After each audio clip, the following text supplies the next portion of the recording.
संभाजी भिडे उर्फ मनोहर कुलकर्णी या नावाने या माणसाने छत्रपती शिवरायांचं सिंहासन हे सोन्याचं मळवतो असं म्हणून जी काय देणगी गोळा केली आहे, अशी जी काही आता माहिती आमच्याकडे आहे, यावरून ही देणगी गेली कुठे, पैसा निधी गेला कुठे, यावर आम्ही जाब विचारतो। त्यांनी केलेला पैसा कुठे घातला?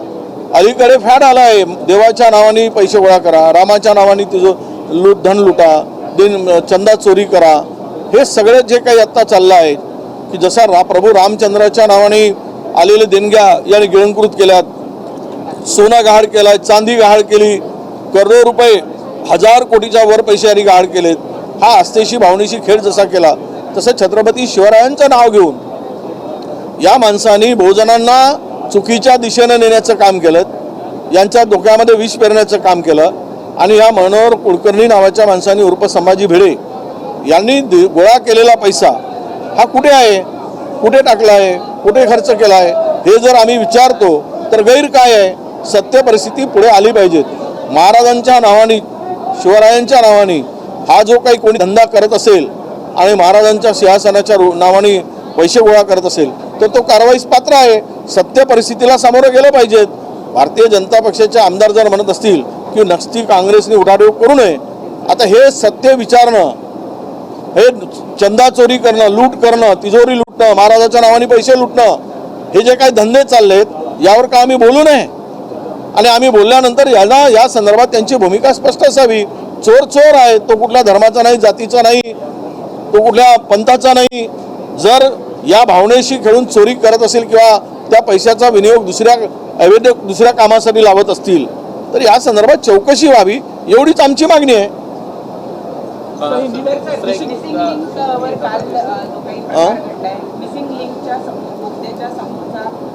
प्रमाणावर राडा रुडा रस्त्यावर आलेला होता, त्यावर मुख्यमंत्री असं म्हणाले की न भूतो न भविष्यती असा पाऊस पडल्यामुळं ही परिस्थिती निर्माण झाली। या संदर्भात आपली काय प्रतिक्रिया? 2 महिन्यांपूर्वी हा मिसिंग लिंक राज्यासाठी खुला करण्यात आला नाही। हा मिसिंग लिंक सुरू करताना एवढी घाई का केली सरकारने? उद्घाटनाची लवकर सुरू करायची, फटाफट काम आटोपा, ही घाई आणि प्रेशर जो होता हा सरकारचा होता, हे मान्य केलं पाहिजे। दुसरी गोष्ट अशी की जो कंत्राटदार आहे, ज्याच्याकडे आता किमान 2 लाख कोटीची कामं आहेत, तो मेगा इंजिनिअरिंग, आता यांच्याकडून कामाची अपेक्षा, चांगल्या कामाची अपेक्षा कशी ठेवणार? कारण त्यांनी भारतीय जनता पक्षाला 900 कोटी रुपयाचा इलेक्ट्रॉनिक बॉन्ड दिला। आता हा माणूस 900 कोटी रुपये जर एखाद्या राजकीय पक्षाला देत असेल तर त्याच्याकडून चांगलं काम, उत्कृष्ट काम अपेक्षा कशी ठेवणार? म्हणून मला असं वाटतं की या सगळ्या प्रकरणाची मुख्यमंत्र्यांनी चौकशी करावी आणि हे कामाचा दर्जा, कामाची स्थिती आणि त्यात झालेल्या काही मिसिंग धनाचा त्याची चौकशी करून पुढे पाऊल उचलावा, अशी आमची मागणी है। मिसिंग लिंक को लेकर मुख्यमंत्री ने कल एग्जाम्पल दिया इंजीनियरिंग का कि पहली बारिश थी इसलिए देखते हैं किस तरह से, और मलबा काफ़ी गिरा वहाँ पे। नहीं देखो, ये रास्ता जो मिसिंग लिंक का है इसका तो बड़ा ढोल पिटा गया था।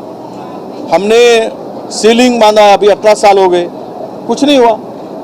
अब ये 6 महीने 7 महीने के अंदर में, अपने कितने 70 दिन के अंदर में ये मिसिंग लिंक का ये जो हालत हुआ है, अब ये किसका फॉल्ट है? इंजीनियरिंग का है, डिज़ाइनर का है, क्या किसका है? तो अभी तो सीएम साहब ने बहुत ये कही कि इसमें जो टेक्नोलॉजी का वापर हुआ है, जो एक्सपर्ट का वापर हुआ है, तो इससे ये स्थिति निर्माण होने के बाद मुझे नहीं लगता कि काम का दर्जा ठीक से है। इसमें ज़रूर गड़बड़ी हुई है, करप्शन हुआ है, और कॉन्ट्रैक्टर को भी जितने काम दिए जा रहे हैं, महाराष्ट्र के करीबन उसके पास में 50,000 करोड़ के ऊपर के काम है उसके पास। तो एक ही कॉन्ट्रैक्टर को किसके आदेश पर, कौन दिल्ली के आदेश पर आप काम देते हो इतना? उनका वो बोलता है वो काम उसको मिलता है, विदाउट कंपटीशन, विदाउट स्पर्धा जो काम दिए जाते हैं, और इसमें से जो कोई गैर भ्रष्टाचार होता है, यह सीधा है। आजकल राज्य में जो करप्शन चल रहा है उससे ये स्थिति आने वाली है।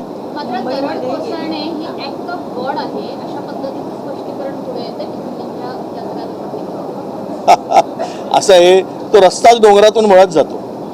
तुम्ही डोंगराच्या कडा कशा सुरक्षित राहतील, त्या लँडस्लाइड होणार नाही याची कन्स्ट्रक्शन करताना, ते डिझाईन करताना त्या इंजिनियरनी, त्या स्ट्रक्चरल इंजिनियरनी असेल किंवा संबंधित जो काही एक्सपर्ट असेल त्यांनी जे डिझाईन करून दिलं त्या पद्धतीनं काम झालं नसेल. आता याला एकम गार्डचा काय संबंध?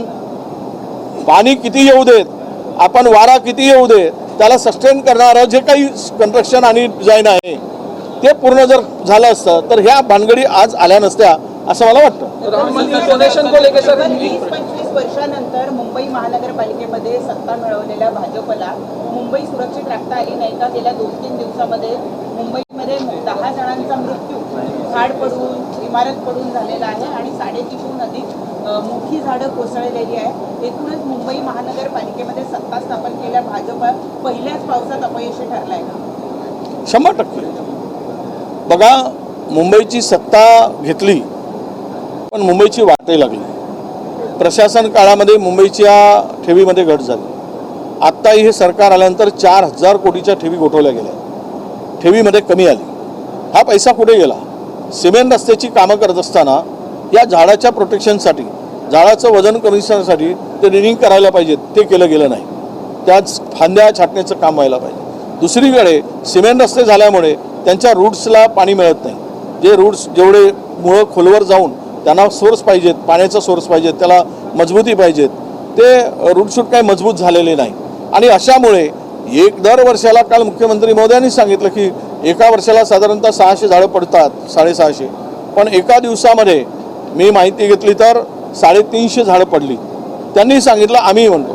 याचा अर्थ मुंबई ही आता पूर्णतः जे काही हरित मुंबई आहे किंवा हिरवीगार मुंबई आहे ते आता उद्या याच पद्धतीनं दर पावसाळ्यात जर झाडं पडतील तर मला वाटतं मुंबईत झाडं शिल्लक राहणार नाही. मग याची निगा कोण राखणार? उद्या तसा पर्यावरणाचा परिणाम होईल मुंबईवर. आत्ताच टेम्परेचर मुंबईचं वाढलेलं आहे आणि त्या परिस्थितीमध्ये हे सरकार, हे महानगरपालिकेचं आणि सरकारचं अपयश आहे. सत्ता येऊन महानगरपालिकेची सत्ता व्यवस्थित सांभाळत नाही हे सिद्ध झालेलं आहे. शरद पवारांच्या राष्ट्रवादीमध्ये चाचपणी सुरू आहे की एनडीए सोबत जायचे की नाही आणि तशा पद्धतीची जबाबदारी एका मोठ्या नेत्यावरती त्यांनी सोपवल्याचं कळतंय. बघू, आज चर्चा करण्याला अर्थ नाही, पण चर्चा सुरू आहे एवढं मात्र नक्की आहे. आता त्यांना कोणता रस्ता सोयीस्कर असतो, वैचारिक की सत्तेचा? सत्ता हवी आहे की पुरोगामी महाराष्ट्राचं पुरोगामित्व सांभाळून छत्रपती शिवरायांच्या, बाबासाहेब, परमपूज्य डॉक्टर बाबासाहेब आंबेडकर, छत्रपती शाहू महाराज, महात्मा ज्योतिराव फुले, आई सावित्रीबाई फुले यांच्या विचारावर विश्वास ठेवायचा आहे की धन आणि संपत्ती आणि सत्ता, मंत्री यावर विश्वास ठेवून काम करायचं आहे? हे त्या लोकांचा संबंध आहे. त्यावर मला भाष्य करायची गरज नाही. पण जे पुरोगामी विचाराला धरून जी मंडळी आहे ती नक्कीच त्या विचाराला धरून काँग्रेसकडे येतील, काँग्रेसबरोबर राहतील असा आम्हाला विश्वास आहे. पण जे तुमच्याकडे येतील त्यांना तुम्ही घेणार का, ऍक्सेप्ट करणार? 100% घेणार, 100% घेणार, 1,01% घेणार. आमचा कुणाचाही त्याला विरोध नाही. आमच्या पक्षवाढीसाठी जो कोणी नवीन येत असतील तर त्यांना सोबत घेऊन पुढे जायचा आमचा नक्की विचार. चर्चा सुरू आहे शरद पवारांच्या राष्ट्रवादीची एनडीएमध्ये जाण्याची. ज्या पद्धतीने चर्चा सुरू आहे तुम्ही म्हणताय, मग महाविकास आघाडीचं भविष्य नेमकं काय आहे? तुम्ही चर्चा केली आहे का समोरच्या पक्षाच्या नेत्यांनी? भविष्य काय आहे म्हणजे आहे ते आहे, जे आहे ते आता तुमच्या पुढे आहे. आम्ही लढतो जेवढे आहे तेवढे. ठीक आहे, बदलत असते परिस्थिती. भारतीय जनता पक्षसुद्धा 2 वरून 300 वर गेली खासदारांच्या. इथे काय होतं महाराष्ट्रात? 2-4 ओबीसी चेहरे होते. महाराष्ट्रात सुद्धा काय होतं, पण आलेत ते सत्तेत. त्यामुळे असं नाही की कमी आहे की जास्त आहे. पण जे आत्ता आमच्याबरोबर येतील त्यांना आमची घ्यायची तयारी आहे, एवढंच आमचं मत आहे. आणि मजबूती नक्की पक्षाला मिळेल जर नवीन लोक येतात, जोडतात आणि विचाराची माणसं येतात, लढणारी चांगली माणसं येतात, त्यावेळेस त्याचा पक्षाला फायदा होतोच. पण मवियाचे जे फाउंडर होते त्या शरद पवारांनी आता एनडीएमध्ये जाण्याचा विचार करावा, हा विरोधाभास वाटत नाही? नाही, मला तरी अजून कुठे असं कानावर आले नाही की त्यांनी कसले विचार केलेला आहे. हे विचार मीडियामध्ये चर्चेला आहे. त्यांच्याकडून अधिकृत कुठे असा विचार आलेला आहे?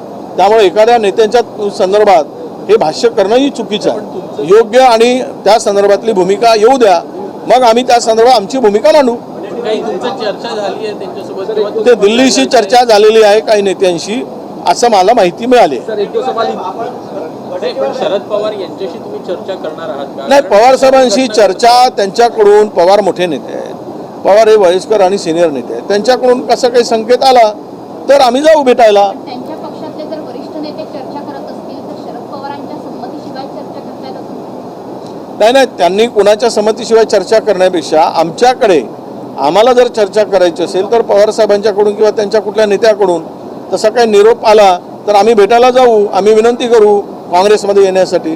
तो आमच्या आणि ते विचार आम्ही हायकमांडला सांगू. एक दो हिंदी में सवाल है उसके बाद सिंगल आईडी ले लेता हूँ हिंदी में.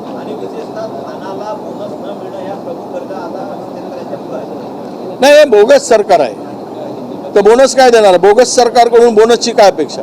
हे खोटारडे सरकार आहे. ज्या अटी आणि शर्ती घातल्यात कर्जमाफी देताना त्यामध्ये 12-13 हजार कोटीच्या पलीकडे कर्जमाफी होणार नाही. 12-13 लाख लोकांनाच त्याचा फायदा होईल. 56 वगैरे काही दिसत नाही. हे 56 इंची छातीसारखं 56 इंच काम आहे, याच्यामध्ये काही तथ्य नाही आहे. आणि हे सगळं दिसत असताना धानपट्ट्यातील शेतकऱ्यांना बोनस द्यायची मागणी आमची आग्रही आहे. आम्ही पत्रव्यवहार केला आहे, सातत्यानं मागणी करतो आहोत. पण नियत नसेल तर काहीच नाही.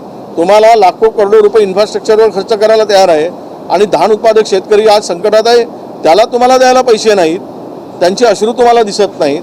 यावरून या सरकारची नियत हे स्पष्ट झाली आहे की हे शेतकऱ्यांच्या पाठीमागे उभं राहणार सरकार आहे. आर्थिक सल्लागार समितीने असं म्हटलंय की लाडक्या बहीण योजनेचे पैसे वाढवा महागाईच्या दृष्टीनं.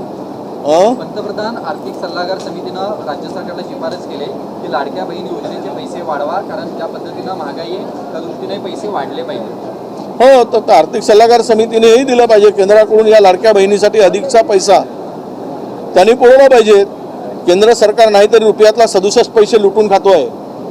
67 पैसे टॅक्स रूपाने सामान्य माणसाला लुटतोय. एक वस्तू एकाने घेतली की दुसऱ्या दुकानदाराने घेतली, ते विकली की परत त्याच्यावर टॅक्स, परत त्यांनी विकली की त्याच्यावर टॅक्स, ग्राहकापर्यंत टॅक्स.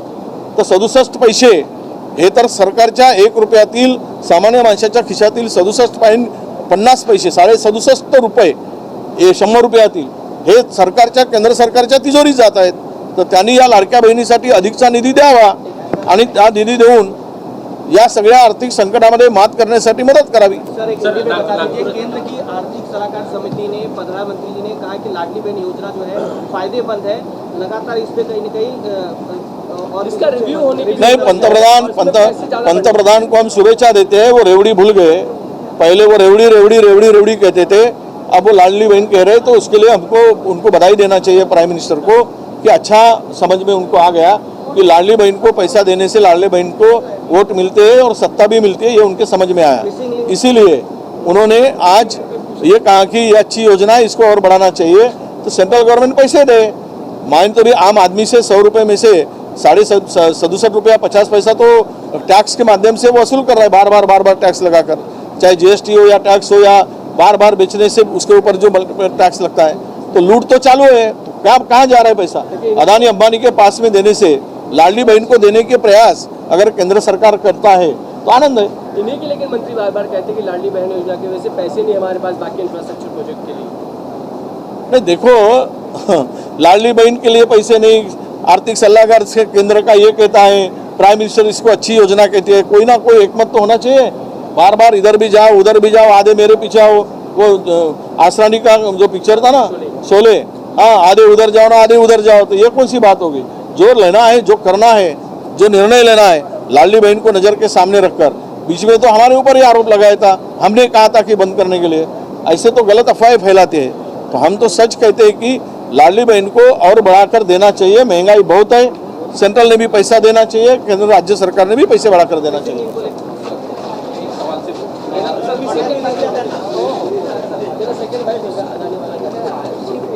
उमेश, तिकडून इकडे लाईव्ह करता